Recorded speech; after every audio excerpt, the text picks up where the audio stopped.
বিশ্বখ্যাত YouTuber Jimmy Donaldson, যাকে সবাই চেনেন মিস্টার বিস্ট নামে, তার হাত ধরে ফের শুরু হতে যাচ্ছে বিশ্বের অন্যতম বৃহৎ মেগা রিয়েলিটি শো বিস্ট গেমসের তৃতীয় সিজন। আর সেই বৈশ্বিক মঞ্চে জায়গা করে নেওয়ার লড়াইয়ে এবার আলোচনায় বাংলাদেশও। প্রাথমিক বাছাই পর্ব পেরিয়ে শেষ দৌড়ে টিকে আছেন 3 বাংলাদেশি প্রতিযোগী।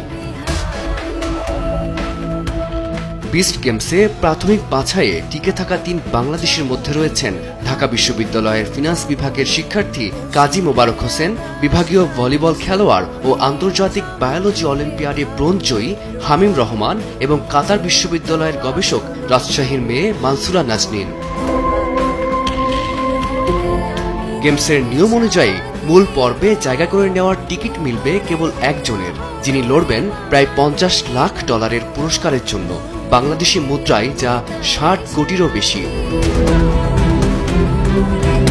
3 জনের মধ্যে কে হবেন সেই ভাগ্যবান সেটি নির্ভর করছে অনলাইন ভোটের ওপর, অর্থাৎ দেশের মানুষের সমর্থনই ঠিক করে দেবে কে পৌঁছাবেন বিশ্বমঞ্চে।